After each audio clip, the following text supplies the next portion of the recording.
Hi everyone, good morning. Garima here from the iDream Career team, welcoming all of you to a webinar planned for the day, which is Careers in Economics and How Do You Go About It. So with respect to everybody who's joined us today, first and foremost, those of you who have been attending our webinars, thank you so much for being there always and experiencing this learning from staying at your home.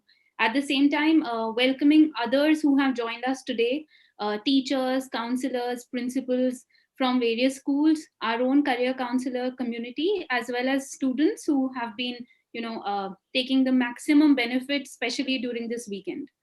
So before we start, for everybody who's right now on YouTube, there would be a chat option right below, where you see the video displayed.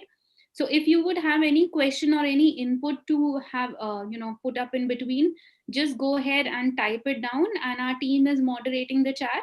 They will definitely put across your question to the speaker and also give you answers if required. Um, Also do look out for the webinars that are planned for the next week. The upcoming webinar schedule has already been made available to all of you. Just for your information, we have one planned on the Monday, the 20th of April, by Miss Nisha Millet. She will be covering the careers in economics and swimming.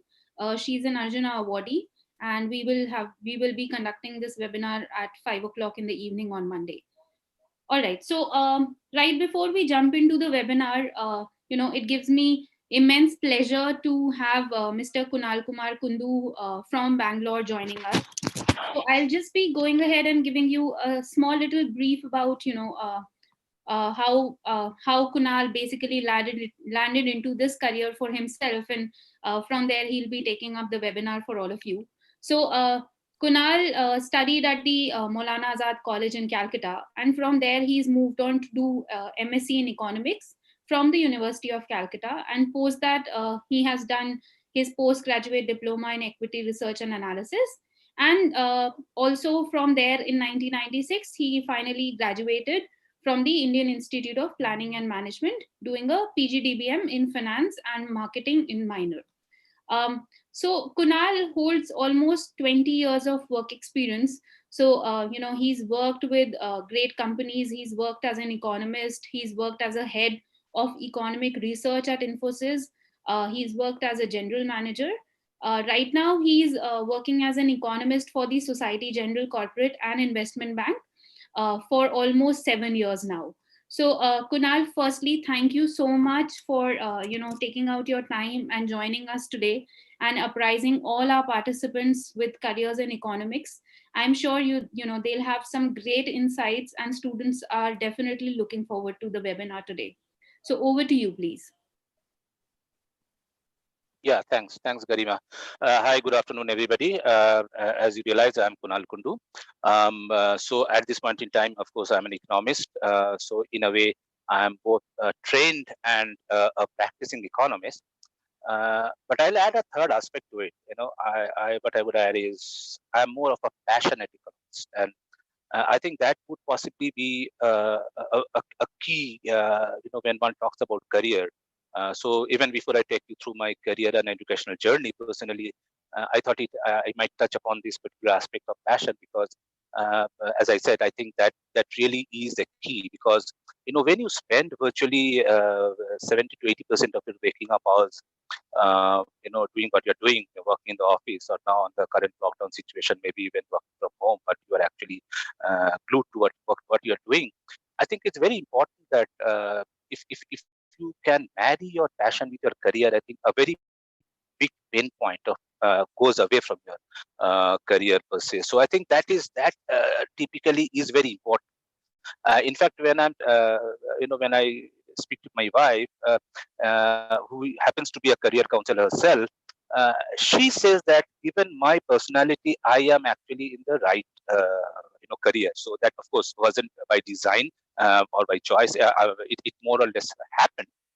But it's good to know that I am in a career which really suits my personality. So to that extent, I think that is very important. And I would suggest all the students, who are planning for the higher studies, who are planning for their careers ahead. It would make sense to understand yourself better through career counselors, understand what type of personality you are, because some careers are much more better suited for some personalities than these are for some others. So a good choice would definitely be a much more important and fruitful thing. And when I say I'm a passionate economist, as I say, quite often I get the eureka moment, so-called eureka moment.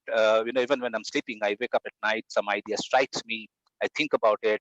I start think about the way of going at, think about the data I might look at, and keep on doing my research. And the reason I'm saying this is, even when you look at economic research and how this field has evolved over the period of time, I think it has now actually become, the economic research has become a new beast, so to say, post the global financial crisis. When a lot of traditional economic theories got turned on its head, and then you start looking at different kind of data than what the traditional data used to have. More importantly, again, the fact that macroeconomic data is much less high frequency than micro data, specifically when you're doing company research or industry research, so on and so forth. So macro data generally tend to come with a lag. A data for a month possibly comes middle of next month, even later. So by that time, a lot of things can happen, a lot of water can flow under the bridge, and you possibly do not get a sense of how things have changed. And specifically, I'm talking about this, for example, now that under this COVID situation. So we have heard of people talking about satellite images to understand how economic activities in countries might have changed over the period of time. Now, under COVID, at this point in time, things have really evolved drastically.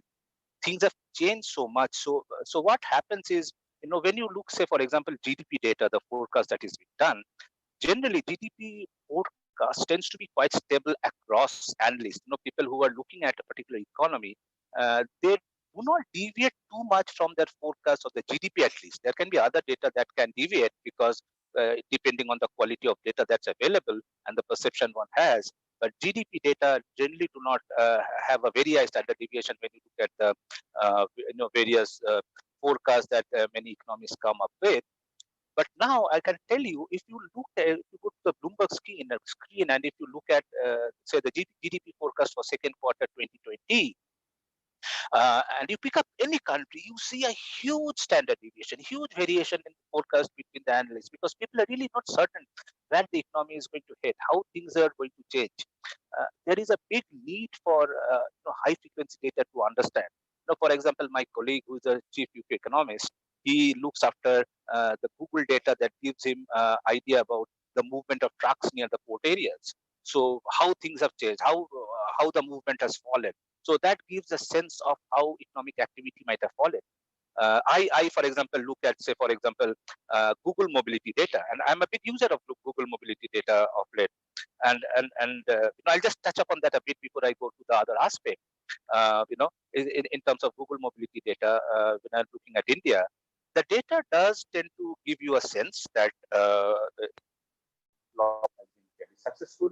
Now, when I say successful or the success of the lockdown, I'm specifically talking about uh, movement of people in the lockdown. Has come down drastically. I'm not talking of success with regard to policy response, or our medical response to the current crisis. I think there's still a lot to be done. But in terms of implication or the where the lockdown has been implemented, it has been fairly successful. There has been, of course, been some exceptions, glorious or not, a different aspect, but there has been exceptions. But lockdown has fairly been successful when you compare across the countries. Now, I just talk about one particular data out there. So the mobility data gives data about how mobility changes across changed over since lockdown. Say mobility towards groceries, mobility to cinema, movie halls, shopping malls, etc. So I found that on 29th of March, the data that was available in the first week of lockdown, there was a drastic fall in mobility to say the groceries, for example, drastic fall in mobility. And one of the reasons could be, of course, apart from the lockdown, the fact that People may have gone there when they heard about lockdown. They have started hoarding food because they were not certain how the government would react because there was not much of announcement that was forthcoming. There was a belief that in the supply side, India's the supply channel would be broken. Food might not be available, so people started hoarding food. So their movement to the groceries got limited. So they went once and hoarded as much as they could. But subsequently, when people started seeing that things that started appearing on the shelves, which were earlier empty, there was a sense that possibly, the supply chain might have improved a bit. And then over the period of time, uh, availability has improved. So you see a slight increase in the frequency of visit. So the drop that was seen earlier was less from the baseline on 11th of April as compared to on 29th of March. So I'm just highlighting this basic data because, what I'm talking about is, looking at data in an interesting way, looking at how you interpret the data in an interesting way, and how you can add much value to the clients when we are doing research. Because end of the day, when we are doing research, we do research for our clients. So we need to be always on our toes. We need to be doing things differently. We need to try and give them different perspectives of how things can be done. Because end of the day, a happy client essentially ensures that I still remain in job. So that's mostly what I wanted to say. Because as I said, a lot of these things comes from passion. Because if you're not passionate about what you're doing, you would possibly not be going to that extra extent to get that extra bit of information that not many others are talking about, and give a better insight to your customers or to your clients. So that's it. Let me just take you through my educational and professional journey, and I think that might give you some sense of the various career options that might be there, or what one can study, so on and so forth. So, in my 12th, I took up science. Now, the reason I took up science in 12th was, of course, that was more of what my mother decided.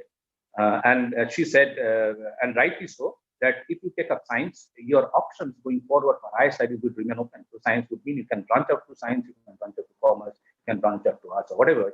If you don't take science, so the science option goes away altogether when you go for higher studies. And it was correct. But what I realized, that's my personal belief. Of course, this can vary according to various experiences. But what I do realize is studying science in 12 actually is important because possibly it allows you to exercise your brain better or more, or in a much more different way, challenge your brain. So you actually sharpen your edges, possibly in a better way. Still, I cannot, and I shouldn't talk like I'm an expert in this field. But that's what my belief is, which is why I am a firm believer that it would make sense to, at least till 12, to take up science before you branch out, or before you find an area of to your liking, or of an area of your passion, which might be there for you. So, so that's how I did my graduation. So in economics, post that, I had this Ecostat Maths combination, and that was available in Calcutta University. So while in that, maybe I'll touch a bit on a particular question that I was asked initially to dwell on, is how important is mathematics? How, as an economist, as a career in economics, how important is it to have mathematics? Later on, I'll also talk about it. But just to give you a sense, I think it's good to do. It's important that you have mathematics at least till 12. Mathematics does give you an edge, but mathematics possibly is not very important from graduation onwards. But statistics is. You may opt not to do mathematics, but you need to do statistics. If you do not do statistics, then I think it's better. You look at other career options rather than wanting to be an economist per se. That does not mean you shouldn't study economics, because there are other branches you can go to by studying economics. You can also study law along with economics subsequently. You can study psychology along with economics. These are fantastic places, areas to get into, and these are possibly would be specifically economics and psychology would possibly be a very good combination going forward. But if you want to be an economist, I would definitely say that you need to go statistics. And skip mathematics graduation, but statistics is very, very important, definitely. So I did my post-graduation in economics, I did specialize in econometrics. Subsequently, I had a choice of either going to the US to do my MBA or do my PhD. So I opted to go to the, take the US option. I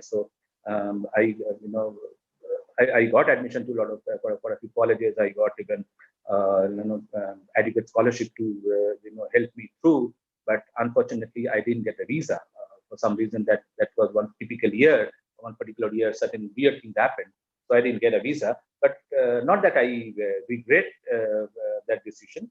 But eventually, since I wanted to do MBA and I wanted to study finance, more importantly, which is why I did my program in management with a specialization in finance.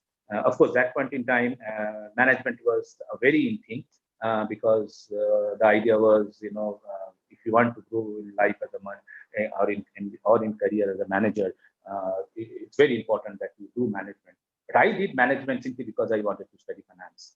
And that was the reason I took management with finance as a specialization. And I must admit that with finance, actually my understanding of economics also improved. And also that was a period for the first time possibly, which is not something, that doesn't look good on me, so to say, but that was possibly the first time I actually enjoyed studying. That studying can be fun is what I learned when I actually started learning, going through finance as a course. And I enjoyed finance.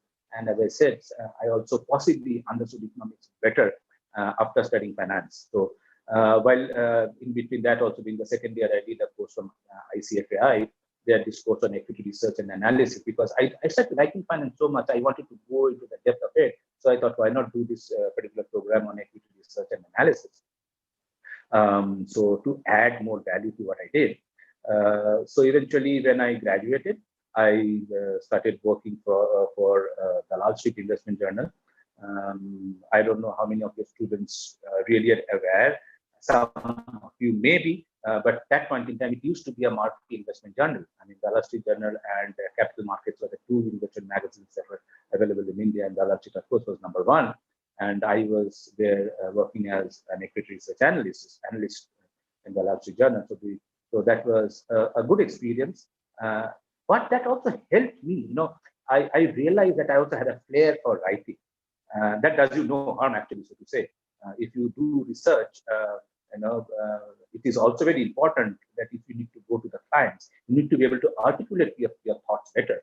So you don't have to be a writer. So, but if you have a flair for writing and if you can express yourself better in easier terms, that makes you more readable, that makes you more understandable, and the client should also like you for that. So that possibly, so that has helped me at a later stage, but I found the love for writing, I found the flair for writing. Possibly the Dalal Street Journal was a very good thing to happen to me during those days. So subsequently, I moved to a broking house in Chennai. So I worked as an equity researcher over there. So it was the company now is called AMP Sanmar. I don't know whether the broking business still exists because businesses do get to change a lot of years.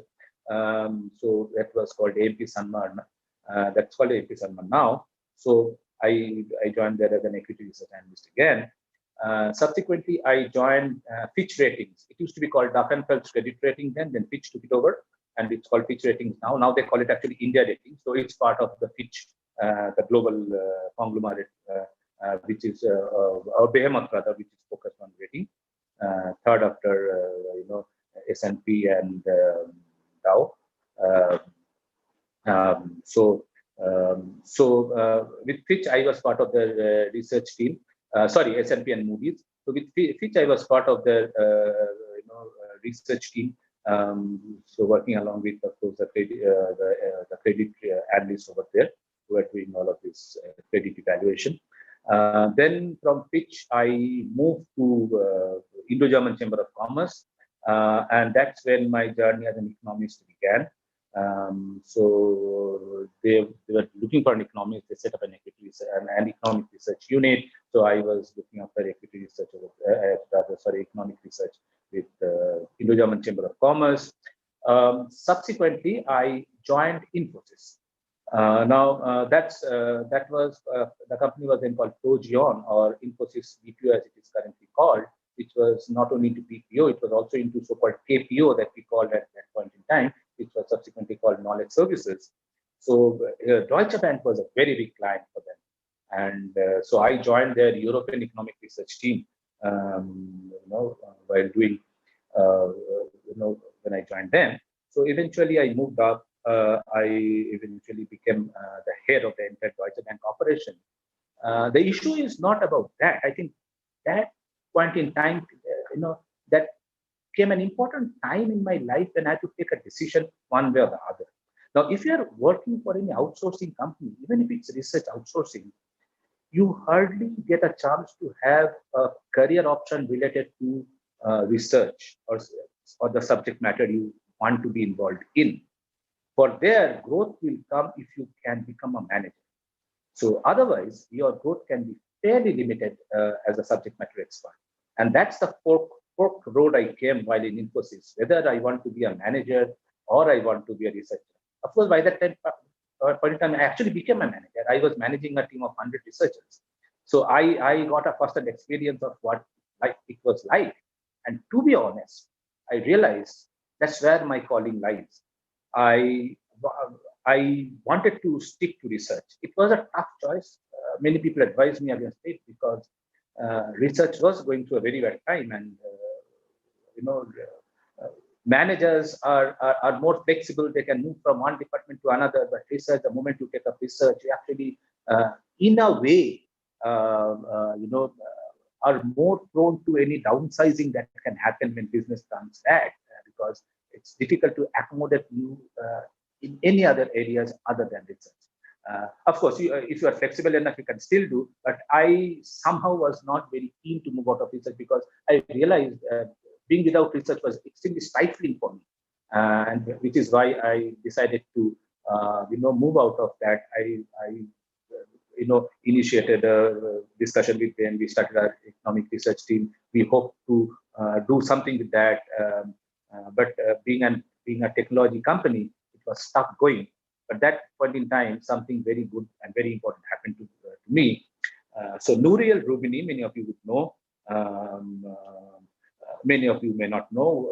Nouriel is known as one of the few international economists, global economists, who really could foresee the global financial crisis of 2008. And they were trying to come to India.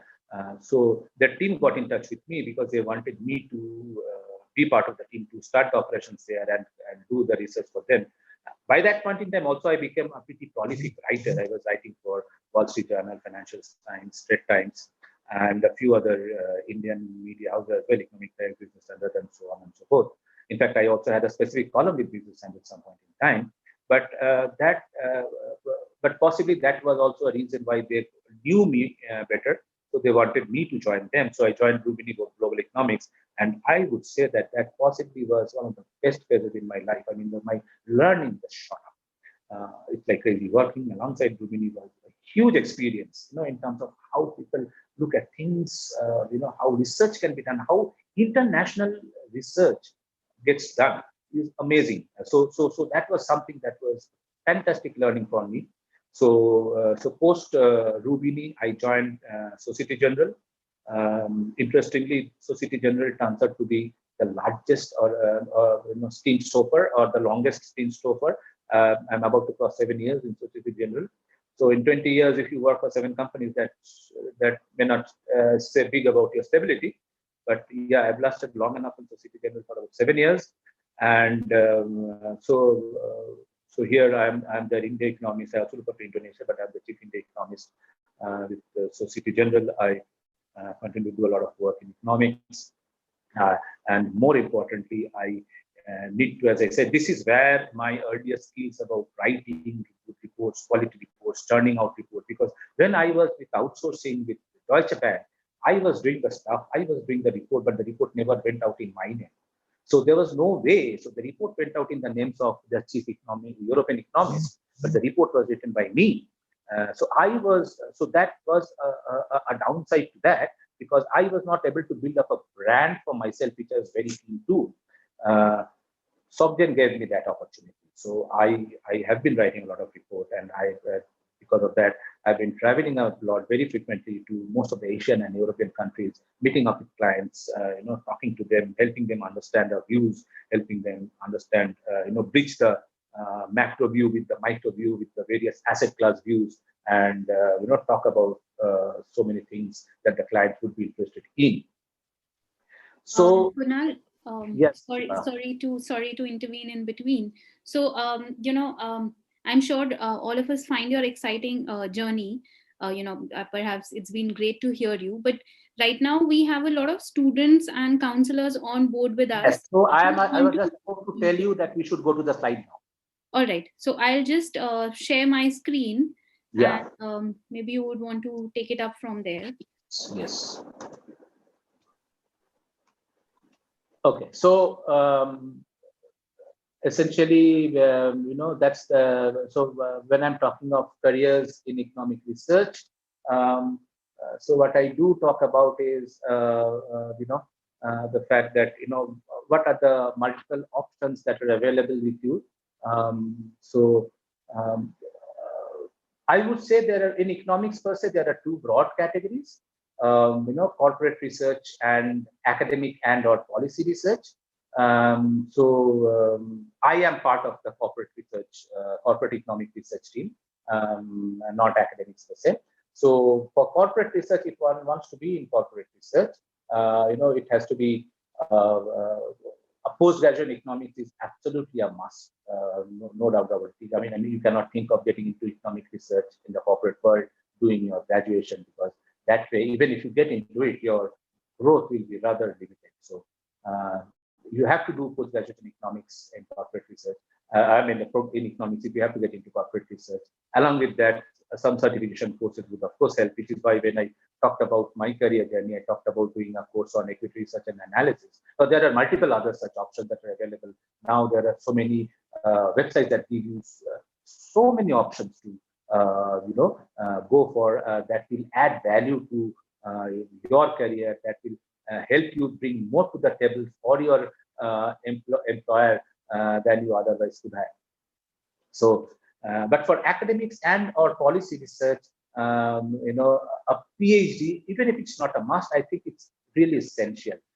It is very important if you have a PhD, because that way you have a much better career growth path than you would have possibly without a PhD. So as I mentioned there, it will open up a lot of doors in academics and or policy research.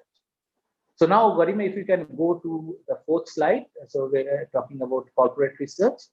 So corporate research, there are two types of research, so to say, buy side and sell side.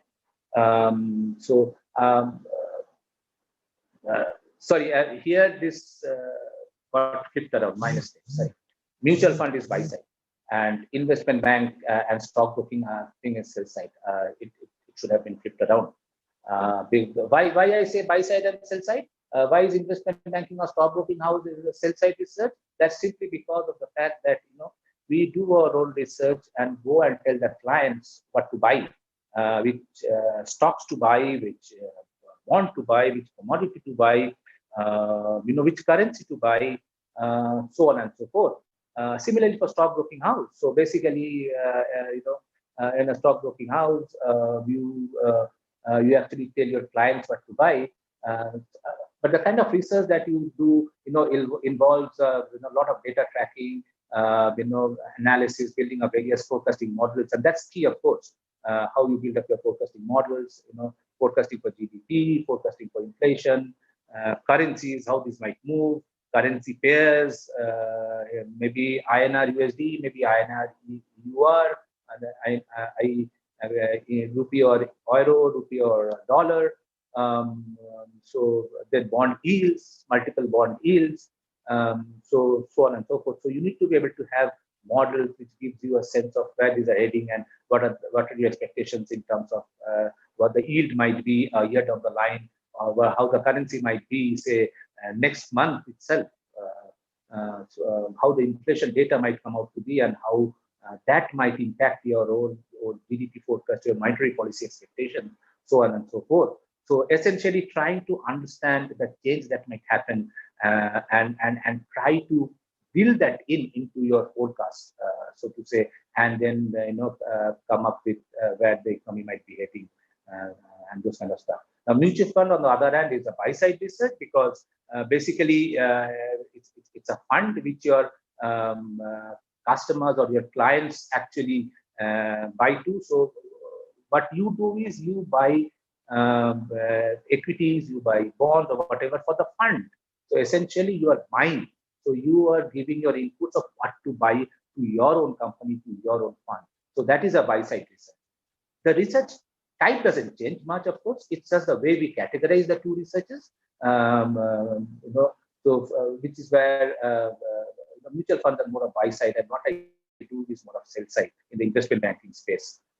Where we advise clients as to what to buy or what to sell, whatever. So if we go to the next slide, a bank economist, as an economist, you can work for a bank. But bank economist is still a relatively specialized class of economic research. They still do the same kind of stuff, but they need to do a lot more on monetary stuff, monetary policy research, understanding the currency movements. Again, of course, it's important. Understanding the bond movements, of course, is important because that's how your treasury operations gets done. But even for the banks, what's important is to understand the monetary policy and its implications, what the central bank would do, how their actions might impact the inflation, how their actions might impact the currency, how their actions might impact the interest rate, and then how your lending debt gets impacted, so on and so forth. So the focus is much more on the monetary side of things, because that's where banks' basic business lies. So while doing economics, you can specialize in particular subjects. You can also, as I said, take up particular courses within that. Or, for example, you can be a corporate economist, where, apart from what I do, you can actually, because in corporate research, generally follow the EIC model, economic industry company model. So you are the starting point. So why would a client, if you have global clients, why would a client first invest in your country or the economy you are looking at? There are multiple options they can choose from. So first is you need to give them a sense of where your economy is heading before they get into the specific asset classes. So which is where it's very important, the role that you can play. Of course, as an economist, when you typically look at the number of openings that are there in a particular company, need for economists would be less in number, of course. The need for individual asset class researchers would definitely be much more in number, because you need to tax so many asset classes within the country. So in terms of demand for a particular career from an employer's perspective, is they would require less number of economists than they would require people to do equity research or currency research or so many other relevant research. So for that, if you double up your economics post-graduation with additional degrees or diplomas in banking, finance, whatever, you can also be a currency or a fixed income analyst. So currency and fixed income analysts are not only part of analysts in the banks, but these are also analysts in the investment banking space as well, because you are actually eventually, end of the day, giving buy-sell opinions about these asset classes. So any extra qualification in any of these areas would definitely be very useful going forward. So the next slide, please. Yes, data science. It's an emerging career and it's a sunrise career, undoubtedly. Even in economics, as I said, when I talked about lockdown, when I talked about Google mobility data, when I talked about ingenious ways of looking at data, ingenious ways of trying to get high frequency data while doing economic research, which is why I was trying to discuss my career journey in a bigger detail, is to help you understand how certain things really tie up and match and help you move ahead. So so data science is some point in time, I'm sure even in economics, we'll see a lot of high frequency data coming in. I mean, people may even start using daily or weekly data, which you do not get in economics, in macro data. So, and in an AI driven world, data science, of course, it's not just about economics, it's also about, buying asset classes. Now, end of the day, what really matters is consumer behavior. So how do the consumer behave? You need a lot of data, and the kind of data that's being used is amazing. Huge amount, terabytes of data that gets used, that attract, so you use big data and those kind of stuff to analyze and understand and interpret the data. You take data from various retail houses and see who is buying what age group is buying what product. You try and understand, the demand requirement as these really keep on changing. And a good example, of course, is there was even when I'm talking about economics, there was a period when where we all know, we talked about baby boomer generation earlier, people who really consumed a lot. I mean, that's typically for US, of course, but we could see that thing even coming down to India later, but it did come down in a big way. But so baby boomer generation, they're leverage buying, that they're taking up loans to buy things that they want to own. But that was then. This is now. We are talking of millennials, where possibly some of the surveys and data does indicate that people actually, prefer circular economy. They possibly prefer experience and owning of stuff. They're willing to rent out a fridge or a excuse me, or a television or high-end stuff they want to rent it out, but they would also like to spend a lot of money on traveling and experiences. So, so how do these change? So, and we are now getting into even a so-called gig economy, where you don't have to be tied to a particular employer. So you can be as a good data analyst, you or a data scientist, you can actually offer your services as a consultant. So the options are many and varied, so to say. So so background in economics and statistics would be a great starting point. As I said, you can actually have a formal degree in data science and data analytics. And of course, there are multiple courses that are available for that. The other thing is behavioral economics. I'll touch on that later as well in the later slide. It's another old concept, behavioral economics, but unfortunately, it has not been that much of a go. And even when you look at industry curriculum, there are not many industries that actually offer good courses in behavioral economics. At least not in India for sure. In some of the colleges and universities in the US, yes, but in India, no. But yes, there are a few universities that have come up of late, some liberal arts colleges. They are, they do give those options of studying behavioral economics, and those are definitely much need. And this is definitely another sunrise area. I am absolutely certain of that's going to happen. And they are hugely in demand in companies like Google, Amazon, Facebook, so on and so forth.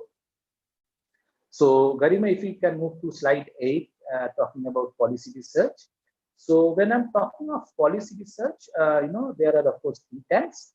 So, there are multiple policy research institutes and think tanks like NIPFP, IGIDEA, Indian Institute of Development Research, IEG, Institute of Economic Growth, ICRIAR, so on and so forth. So, they work a lot on trade policies, industrial policies, fiscal policies. So, a lot of those stuff. And they do a lot of primary research. Okay, so one interesting difference between working for think tank and working for in academics maybe or for corporate research is, in corporate research you basically work with secondary data. At times you do, but you do not have the bandwidth to work on primary data. But in academic research, in think tanks, it's basically primary data, because your policy decisions, if the policies would evolve when you get the data from the ground, collect the data, understand the movement of the data, which is not the normal data that you get as part of any economic indicators that are available in the market. So you need to do a lot of primary research. So get to know how to use those kind of data, which is not readily available. So that's also very key to understanding those stuff. So of course, again, postgraduate economics is definitely a must, but it would be great to have a doctoral degree along with if you want to have a career in this. And behavioral economics is also linked to that. Though, as I said, not many universities offer this program. So I'll just talk of the, so if you can go to the next slide a bit. So that possibly is the last slide that we have on behavioral economics and why I think it's important. Um, uh, the most latest economic Nobel laureate, Richard Taylor, his nudge theory has become the most talked about theory nowadays, but it's not really new as a concept. It's purely behavioral. But his nudge theory has brought the behavioral in economics into perspective. And why it's important? Because in policy making, at least, behavioral economics is absolutely very important, because when you're making a policy, you are actually trying to bring about a change in not in one individual. It's not a one-to-one communication where you can talk to a person and make him or her understand and change certain ways he or she does the thing. But when you're doing at a countrywide level, at a macro level, you need to understand how the society behaves. And society's behavior doesn't change in a year, doesn't change maybe even a decade. It will change time for societies to evolve. So you really need to nudge them into something. You really need to slowly bring about policy changes, which makes them understand the importance of things and slowly move towards that. Demonetization is a very good example. It's possibly, if you ask me, one of the worst policy India has ever taken. It has come at a big cost for the economy. The whole idea, as they saying, there are other ideas. The idea of demonetization was to move towards digital transaction. But the movement started even earlier than demonetization. The problem, the reason I'm talking about demonetization is you cannot bring a change in mindset by abrupt policy changes. That will have more destructive effect than constructive effect. So, which is where demonetization was bad, because it had a huge cost on lives and livelihood. But then again, the reason I'm talking about demonetization is that when you're trying to talk about policies, trying to talk about how society should behave going forward, how your economy can improve, you actually need to understand behavioral economy a lot more. So with that, I would come to the end of my presentation. Open for questions.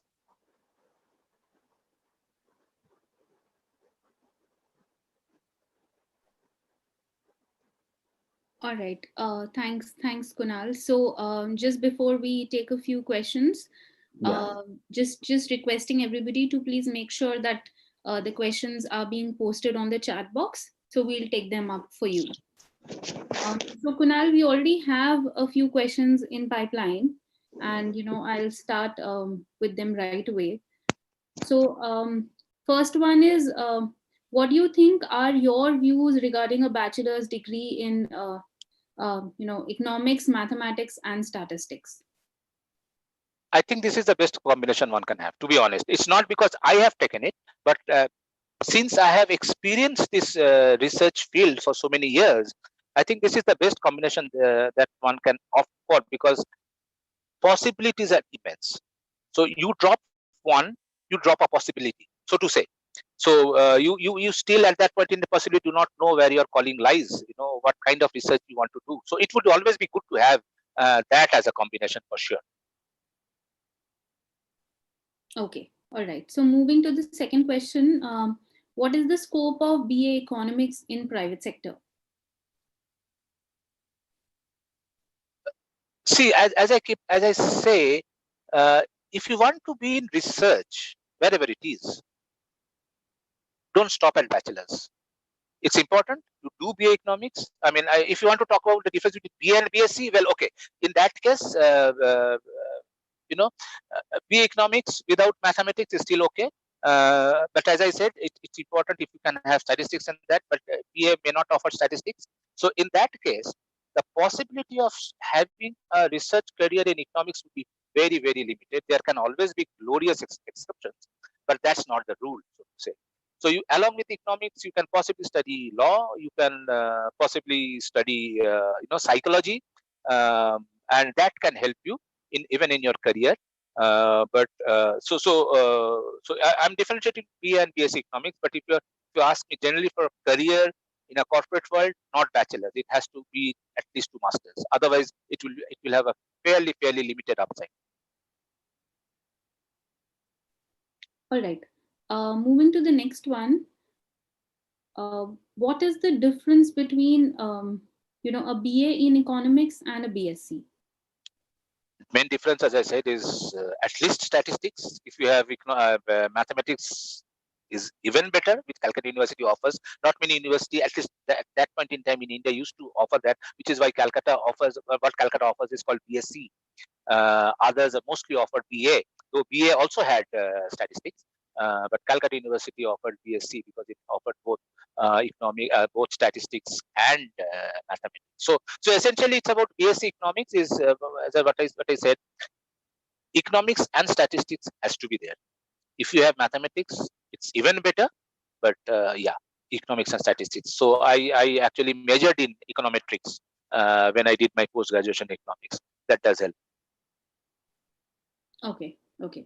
So next question, 2 separate parts of it. What are the career options with economics and psychology, and economics with law?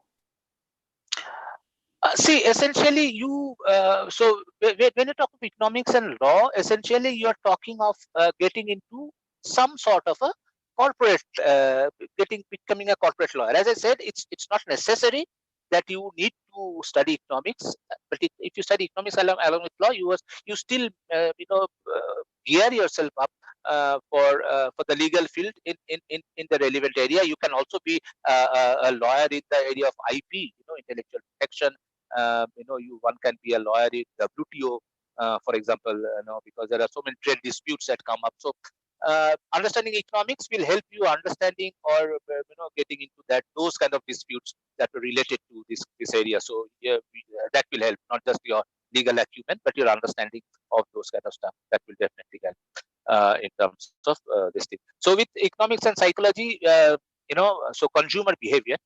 Um, uh, uh, if you add your numeracy to that, that's nothing like it. But even in understanding consumer behavior, I think psychology is very important.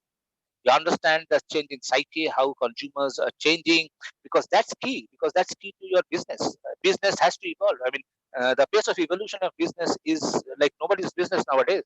Unlike earlier, business lasts for a decade. A few businesses last a century, but now it's a matter of a few years, maybe. So products basically I'm talking about. So yeah, so understanding consumer behavior, those kind of stuff definitely would help. Okay. Next one, what is the difference between mathematical economics and econometrics? No difference, so to say. We call it that way. So essentially, you need to be able to model. So econometrics is all about modeling the various, independent variable and the dependent variables, how you use the independent variables, and how you arrive at the dependent variables. So forecasting that those variables are very, very important. So how the independent variables move around, that helps you understand how the eventual variable will be like. So there's no specific, so it's just a nomenclature, I would say. Okay.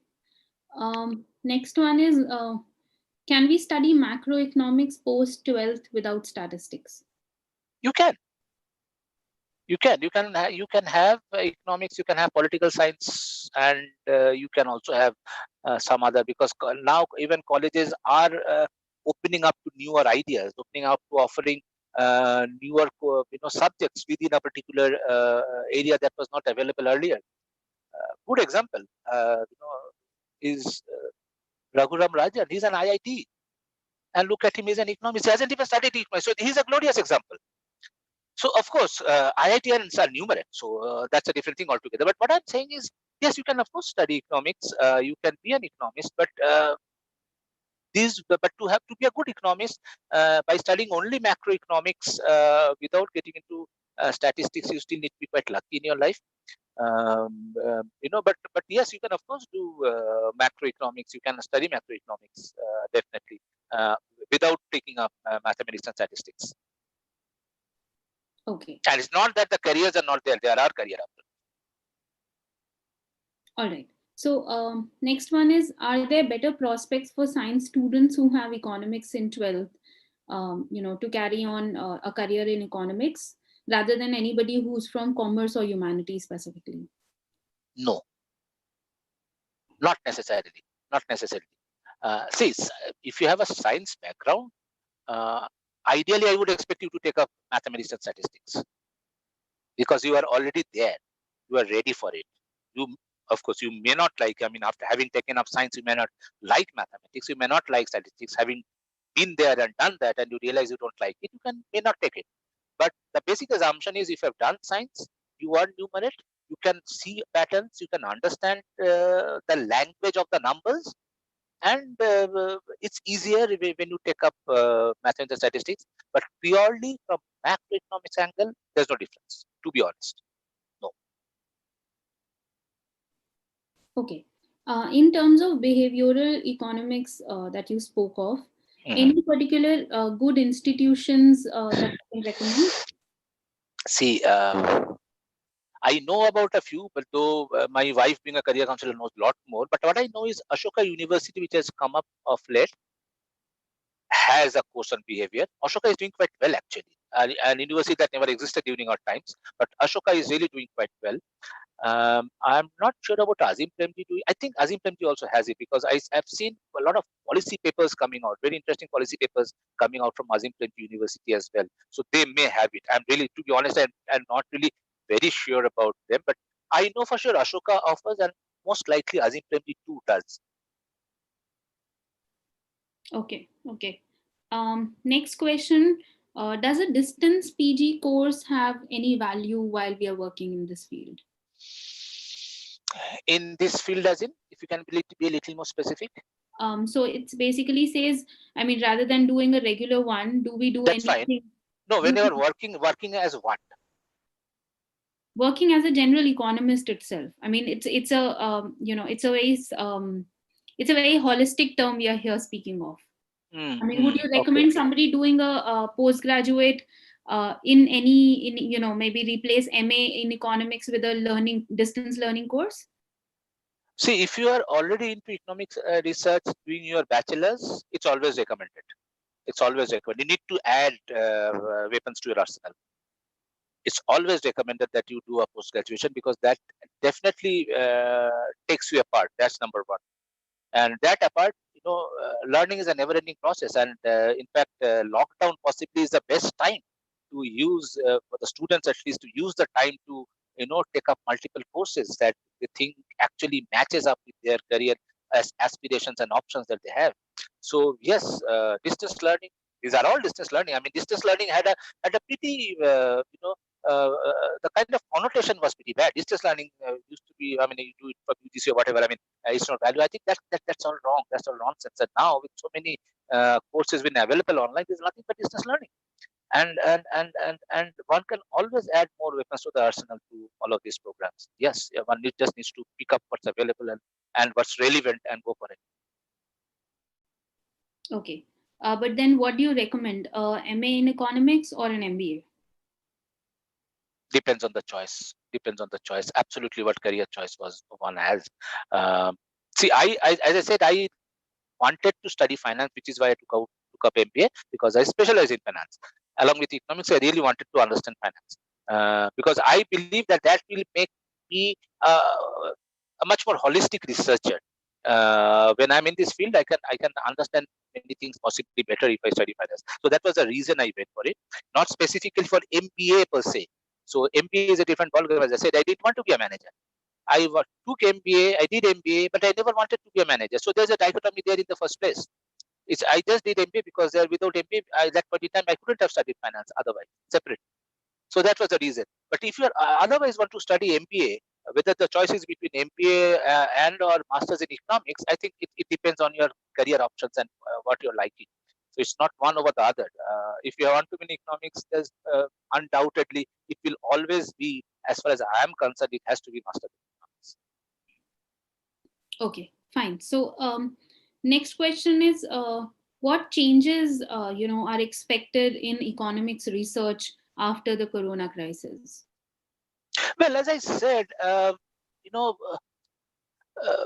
the demand for high frequency, see, how economy operates can be different, can change. How economy operates, how businesses operate can change.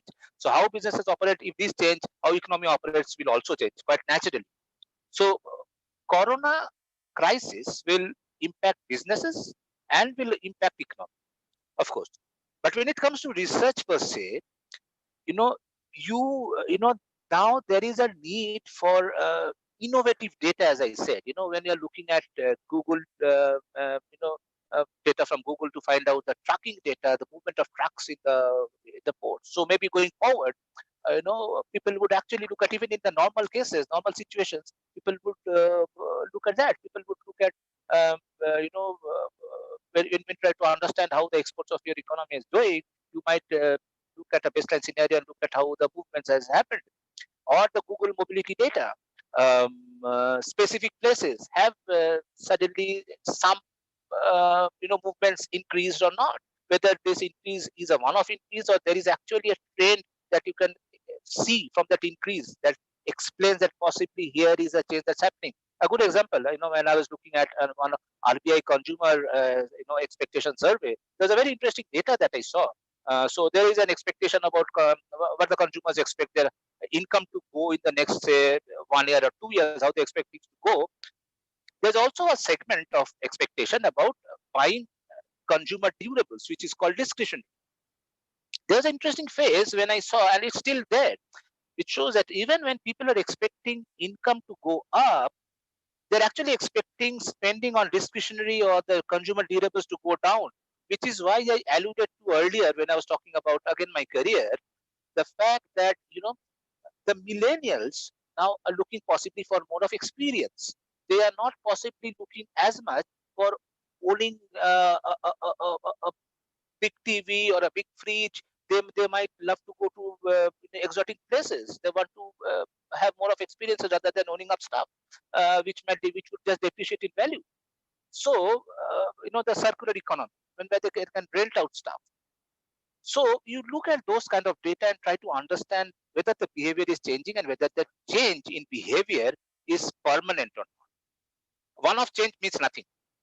You need to understand the permanency of the change to eventually decide on how things. So yes, so how you do research, what kind of data you need.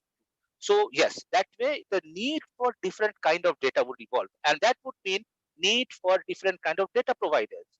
McKinsey, for example, has given a data where they have surveyed consumers across the world, between 29th of April, 29th of March till I think 6th of April, and so that was possibly the height of lockdown across the globe, and they have shown how people's preference for certain consumption items, how they expect things to change over the next 6 months. So fantastic insight. So new data providers can come in. So that's a new business idea. Okay. All right. Great, great, great. So coming to next question, Kunal. So what are the obviously, economics comes out of passion for you. So our users want to understand that what guidance or advice would you be giving to school students to build some serious interest. Maybe you could also suggest that what about those students who they say that they like economics but they don't like maths. So, I mean, what kind of suggestions to these students, and any particular references or sites that they can, go on and read about? First is read. I mean, 1 to 10, read anything and everything that comes your way. Read Economics as a magazine, read the newspapers, read the business sections, the business magazines. Read what the experts are talking about. First you get a sense. Economics is also logic. Economics is not pure science. It's not, just because you build up a model and you forecast does not necessarily mean that the number that you're talking about would be the number that would be coming out. For me, what I keep on saying is I do not believe as much in forecasting in the sense of a point forecast, because for me what's important is understanding the trend, where things are going. So for that, you really need to keep your eyes and ears open. When you, for example, as I said, you keep on reading what experts are saying, and more importantly, read different views, opposing views. That's how you build up your own view. Don't get biased by a particular view. When you have to be opinionated, you have to know both the sides to develop a more balanced view of whatever you have. When you go out, you keep your eyes and ears open. If you're really interested, go to a shopping mall. If you're going to a shopping mall, just look around what people are doing. What kind of people is going to what kind of a shop? How it's logic, it's observation. So that way, so if you don't like science, means nothing. I mean, it doesn't really hamper you in any way. So it's more about keep on reading stuff to understand how things evolve. Uh, but if the basic thing is you want to avoid mathematics, yet you want to be a researcher, I would still say that's my experience, of course. I mean, I cannot talk on behalf of everybody, but you still need to be able to see patterns in numbers. If you're not seeing the patterns in numbers, if you're not seeing how things are evolving and changing, you cannot conclusively say something. So I would still say it's important that at least you have statistics, not just not having mathematics is fine, because you need to be able to say pattern in number. There's no other way out. End of the day, you just cannot come up with policy with some logic.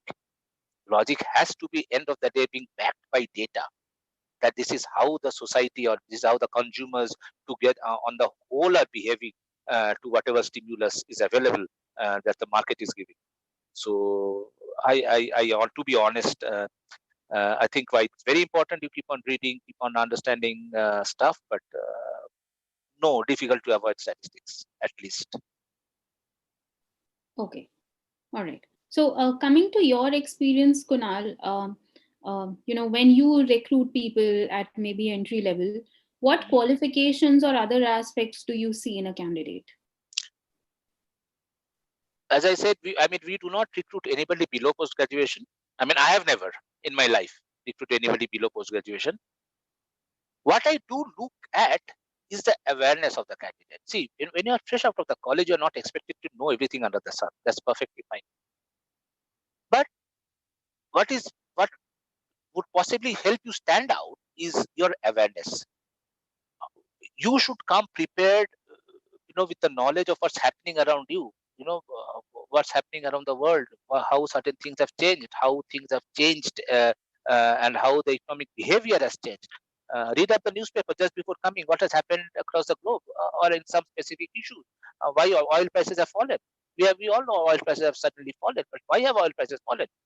So, so if you are going for an interview during a period when certain things have happened, you should be aware. So, because as an economist, you are expected to know certain things. You're not expected to go there and immediately on the day of interview be asked to build up a model. Nothing of that sort happens. At least I wouldn't do that. For me, it's more about the awareness of the first person, how that eager that person is to learn as well. Because I can help him build up a career, him or her build up a career in economics. We can train that person, but that eagerness and that awareness both has to be there, because unless you are eager and unless you are aware, it's very difficult to train a staff. So I think I would put those as very important traits. Okay. Second last question, Kunal. If someone joins in economic research, in corporate research, how does he progress? Could you please throw some lights in terms of the career progression which happens in a company? Okay. See, in corporate, so again, corporate research is two types. Because I'm part of investment banking research. In corporate research, what happens is you have a specific research division. So they do macro research, but they do a lot of industry research. The entire team has not only economists, but also would have people in other areas of research. So the progress will be as per the corporate hierarchy till one becomes the chief economist. So that's where that goes. So beyond that, of course, one can get into the strategy division. So, and corporate strategy definitely is the most important thing. So from an economist, you can eventually possibly go to the strategy division, and that is something that's also open to you. So that would help. So to that extent, if you eventually end up being in a strategy division, you can also end up being a CEO. So in a corporate, so to say. You need to understand, as a corporate, basically you need to understand the business. So how you understand the business is will show through in terms of the kind of work you do. In terms of research, economic research in the banking industry, the industry I'm in, be it in the bank or be it part of investment bank, I think the maximum that you can be is a chief economist, but your designations will keep on changing. So you can be a general manager, you can be a vice president, senior vice president. Um, in many of the foreign banks, you have positions of MD. MD is not unlike one MD of a public sector bank. You have actually multiple MDs in a private bank. So that way you can absolutely progress even as an economist in the corporate world. Okay. So, what do you suggest? Economics studying within India or abroad? To be honest, I would suggest do at least bachelor's, still bachelor's in India.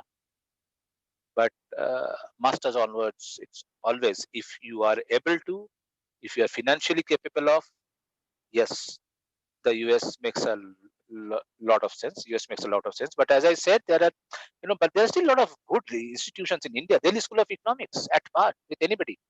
Difference possibly is the kind of, um, uh, uh, touch or link or connect that they have with the corporate world. There the connect is much more. There they get to do a lot of stuff. There they get to do a lot of research. In India, possibly the level of internship remains quite limited. The kind of, even within masters, while you do the kind of research internship or the research kind of internship that you can do, I think those would be definitely much better abroad than in India. But in terms of pure course content, I don't think Delhi School of Economics or Gokhale Institute or Jawaharlal Nehru University is anyway inferior to the best in the world. I think it's accompanying factors that would possibly make a difference to that.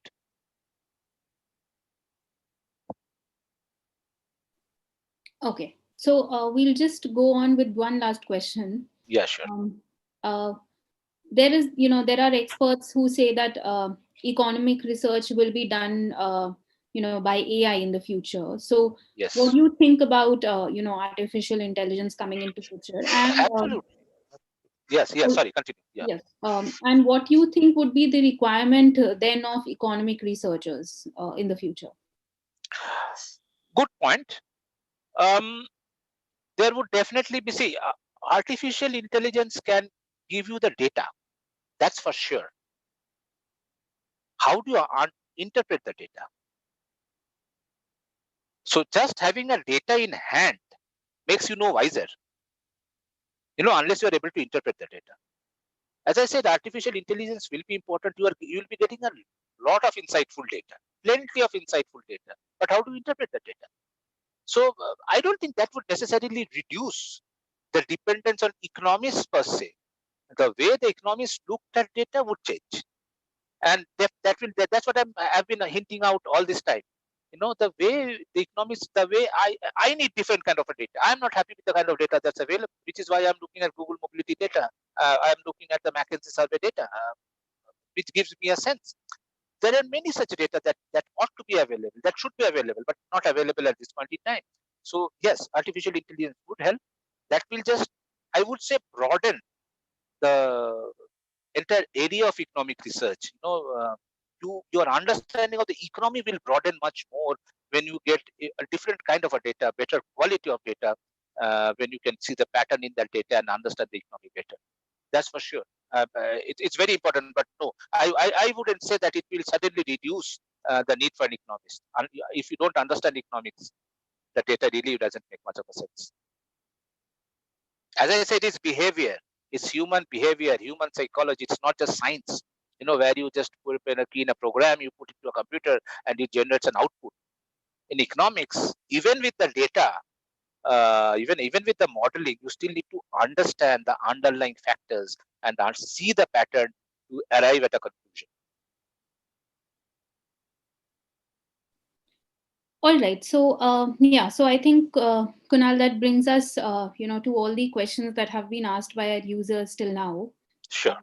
So what we'll definitely be going ahead and doing is, we have anybody who will be asking more questions. Maybe we'll route it to you through our team. Sure, absolutely. I'd be more than happy to the extent I'm able to. I definitely would not have answered to every question or everything that's under the sun, but to the extent I'm able to, I definitely would love to respond. Sure. Fine. So on that note, first and foremost, thank you so much, Kunal. I think it has been great. Sure. You've answered everybody, absolutely well. I'm sure a lot of us, in fact, who've been watching this webinar, have got some great information through you. Thank you. Thank you. And for all the users who are right now watching us, do keep a watch on all the upcoming webinars that we plan. So the next one being on the Monday, which would be careers in swimming and sports, followed by the next one on the Tuesday, which would be admissions and programs to Tata Institute of Social Sciences, which will be mainly covering about the vocational and the social sciences careers. So yeah, thank you everybody. Have a great weekend, a great afternoon, and enjoy your lunch. Thank you. Thanks everybody. Stay safe, stay healthy. Bye. Bye.